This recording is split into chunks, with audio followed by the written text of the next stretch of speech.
बिस्मिल्लाहिर्रहमानिर्रहीम। अस्सलामुअलैकुम दोस्तों, ऐसे ही सच्ची और दिलचस्प वाक़यात सुनने के लिए हमारे चैनल को सब्सक्राइब करें। दोस्तों, अभी जो गुफा आप स्क्रीन पर देख रहे हैं, ये कोई आम गुफा नहीं है।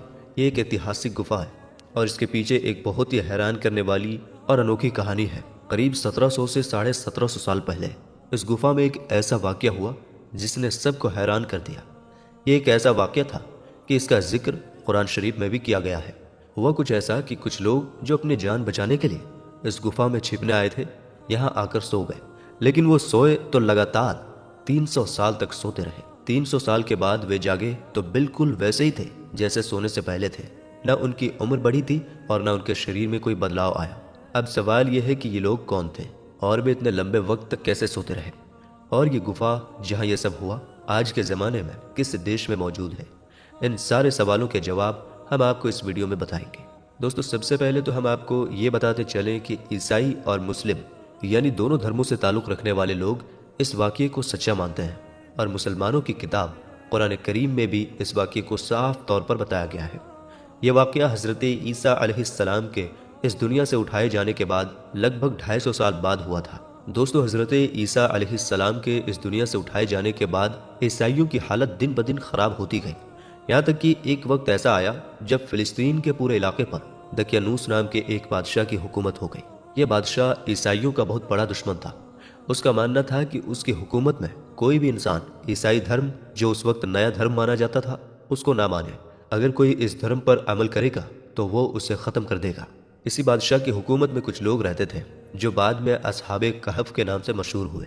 ये लोग हज़रत ईसा अलैहिस्सलाम को सच्चा पैगंबर मानते थे और बादशाह की लाख कोशिशों के बावजूद भी ईसाई धर्म छोड़ने के लिए तैयार नहीं थे। बादशाह को जब इस बात का यकीन हो गया कि ये लोग मेरी लाख कोशिशों के बावजूद भी ईसाई धर्म को कभी नहीं छोड़ेंगे, तो उसने इन्हें कत्ल करने का फैसला कर लिया। लेकिन जैसे ही इन लोगों को इस बात की खबर हुई कि बादशाह हमें कत्ल करने का इरादा कर चुका है, तो ये फौरन शहर छोड़कर फरार हो गए और दूर जाकर एक गुफा में पनाह ली। कुछ देर उस गुफा में आराम करने के बाद ये सभी लोग उस गुफा में सो गए, और ऐसे सोए कि अगले 300 सालों तक लगातार सोते रहे। और इसी बीच में इनमें से किसी की भी आंख ना खुल सकी। लेकिन दोस्तों, जैसे ही ये सारे लोग बादशाह से अपनी जान बचाने की खातिर गुफा के अंदर आए थे, वैसे ही कुछ वक्त के बाद बादशाह को भी इस बात की खबर हो गई थी कि ये सारे लोग इस गुफा के अंदर छिपे हुए हैं। यही वजह थी कि बादशाह ने फौरन ये हुक्म जारी कर दिया था कि इस गुफा के मुंह को एक बड़ी दीवार के जरिए से बंद कर दिया जाए, ताकि ये लोग हमेशा हमेशा के लिए इसी गुफा के अंदर ख़त्म हो जाएं। मगर बादशाह ने जिस इंसान को ये काम करने का हुक्म जारी किया था, वो इंसान बहुत अक्लमंद और रहमदिल था।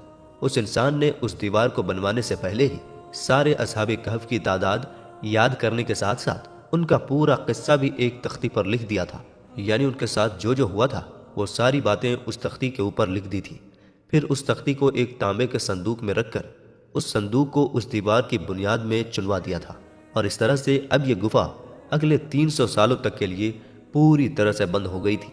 लेकिन दोस्तों, ये बात तो बिल्कुल जाहिर है कि 300 साल का वक्त कोई एक छोटा सा वक्त तो नहीं, बल्कि एक लंबा वक्त है।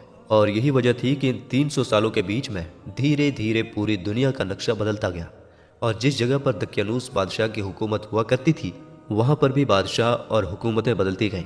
यहाँ तक कि जब 300 साल पूरे होने वाले थे तो बेदरूस नाम के एक बादशाह की हुकूमत कायम हुई। ये एक ऐसा बादशाह था जो कि ईसा अलैहिस्सलाम का मानने वाला था और बहुत नेक और रहमदिल इंसान था। ये हमेशा अपने कौम की फ़िक्र किया करता था, क्योंकि दोस्तों, इसके ज़माने में ईसाई आपस में ही लड़कर कई हिस्सों में बढ़ चुके थे। यहाँ तक कि बहुत सारे लोग तो ऐसे भी थे कि जो हज़रत ईसा अलैहिस्सलाम की बताई हुई बुनियादी चीज़ों का भी इनकार करने लगे थे। ये बादशाह अपनी कौम के इस हाल से हद से ज़्यादा परेशान रहा करता था और अक्सर रो रो कर ये दुआएं मांगा करता था कि या अल्लाह, कोई ऐसा करिश्मा हो जाए कि जिसकी वजह से मेरी कौम के सभी लोग अल्लाह और क़यामत के दिन पर ईमान रखने लगे। और आखिरकार इस बादशाह की ये दुआ कबूल हुई, और एक चरवाहा जो अपनी बकरियों को उस गुफा के पास में ही चराया करता था, उसने उस गुफा को देखकर यह फैसला किया कि मैं इस गुफा की दीवार को गिराकर इस गुफा में अपनी बकरियों के बैठने का इंतजाम करूंगा। लिहाजा इसी इरादे के साथ उसने कुछ लोगों के साथ मिलकर उस गुफा की दीवार को गिरा दिया। दीवार गिरते ही वो सारे लोग डर की वजह से सहम गए जिन्होंने इस दीवार को गिराया था, और उन सभी लोगों पर ऐसी हैबत तारी हुई कि वो चंद मिनट के अंदर ही वहां से फरार हो गए। लेकिन दोस्तों, भले ही वो सारे लोग तो फरार हो गए, लेकिन गुफा के अंदर मौजूद उन सभी लोगों को जगा गए जो पिछले 300 सालों से सो रहे थे। इन लोगों ने जागते ही न सिर्फ आपस में सलाम और कलाम शुरू कर दिया था, बल्कि कुछ वक्त के बाद ही इबादत करना भी शुरू कर दी थी। गुफा के अंदर मौजूद इन सभी लोगों को जब थोड़े वक्त के बाद भूख महसूस हुई तो इन लोगों ने अपने ही एक साथी, जिसका नाम यमलिका था, उसे गुफा से इस इरादे के साथ बाहर भेजा कि वो इनके लिए खाना लेकर आए, और साथ ही उनसे ये नसीहत भी की कि जाकर देखो दकियानूस हमारे बारे में क्या इरादा रखता है। कहीं ऐसा तो नहीं कि वो हम लोगों को अभी भी बड़ी मेहनत के साथ तलाश कर रहा है। लिहाजा इन्हीं सब चीज़ों का हालचाल जानने के इरादे से यमलिका उस गुफा से बाहर निकले, लेकिन बाहर निकलते ही हैरान हो गए, क्योंकि वो शहर के जिसके बारे में वो ये जानते थे कि यहाँ पर हज़रत ईसा अलैहिस्सलाम का नाम लेना भी जुर्म है, वहाँ पर तो अब हर इंसान हज़रत ईसा अलैहिस्सलाम का ही कलमा पढ़ रहा था और हर इंसान के मुंह से अल्लाह और उसके नबियों का ही नाम सुना जा सकता था। यमलिका ये सब देखकर अभी हैरान ही थे कि इतनी देर में एक खाने की दुकान पर भी पहुंच गए और दुकान वाले को दकियानूस के ज़माने का सिक्का देकर खाना मांगा, क्योंकि वो तो अभी भी यही सोच रहे थे कि वो गुफा के अंदर 300 साल नहीं बल्कि चंद घंटों के लिए ही सो गए थे। मगर सच्चाई कुछ और थी। दकियानूस के ज़माने का वो सिक्का न सिर्फ बहुत वक्त पहले ही बंद हो चुका था, बल्कि इस वक्त तो उस सिक्के को पहचानने वाला भी कोई इंसान नहीं रह गया था। यही वजह थी कि उस सिक्के को देखते ही दुकानदार को यमलिका पर शक हो गया और उस दुकानदार को ये लगने लगा कि या तो इस इंसान के हाथ कोई पुराना खजाना लग गया है या फिर ये कोई जासूस इंसान है। इसलिए उसने शक के दायरे में यमलिका को सल्तनत के सिपाहियों के हवाले कर दिया और यमलिका के ऊपर ये इल्ज़ाम लगाया गया कि ये तो जासूस है या फिर इसके हाथ कोई पुराना खजाना लग चुका है। सिपाहियों ने जब यमलिका के ऊपर जोर डाला कि वो बताए कि आखिर उसके हाथ कौन सा खजाना लगा है, तो यमलिका ने इस बात से साफ इनकार कर दिया और यमलिका ने कहा कि जिसे तुम खजाना बता रहे हो ये तो हमारा एक मामूली सा सिक्का है। तो सिपाही कहने लगे कि हम कैसे मान लें कि ये तुम्हारा सिक्का है, क्योंकि ये सिक्का तो आज से लगभग 300 से 400 साल पहले चला करता था। इस सिक्के को बंद हुए एक लंबा जमाना गुजर चुका है और तुम तो अभी बिल्कुल जवान हो, तो हम ये कैसे मान लें कि तुम्हारे हाथ कोई पुराना खजाना नहीं लगा है। इस पर यमलिका ने सिपाहियों से कहा कि अच्छा ये बताओ कि दकियानूस बादशाह का क्या हाल है। सिपाहियों ने जवाब दिया कि दकियानूस नाम का तो कोई बादशाह इस वक्त पूरी दुनिया में मौजूद ही नहीं है। हाँ, आज से लगभग 300 या 350 साल पहले इस नाम का एक बादशाह इसी जगह हुकूमत किया करता था, जो बहुत जालिम और बेरहम इंसान था। यह सुनकर यमलिका हैरान हो गए और उन्होंने फौरन सिपाहियों से कहा कि ऐसा कैसे हो सकता है। हम लोग कल ही तो दकियानूस से अपनी जान बचाने की खातिर उस गुफा में जाकर छिपे जहां अभी भी मेरे और साथी मौजूद हैं। यह सुनकर सारे सिपाही हैरान हो गए और यमलिका की बात को मानने से इनकार कर दिया। तो इस पर यमलिका ने कहा कि मेरे और भी साथी उस गुफा में मौजूद हैं, तुम मेरे साथ चलो, मैं उन सब को तुम्हें तुम्हारी आंखों से दिखाता हूँ। सिपाही जब यमलिका के साथ उस गार यानी गुफा के पास पहुंचे तो गुफा के अंदर मौजूद असहाबे कहफ को ये महसूस हुआ कि दकियानूस की फौज हमें ढूंढती हुई हमारे पास तक पहुंच गई है और अब वो हमें कत्ल कर देंगे।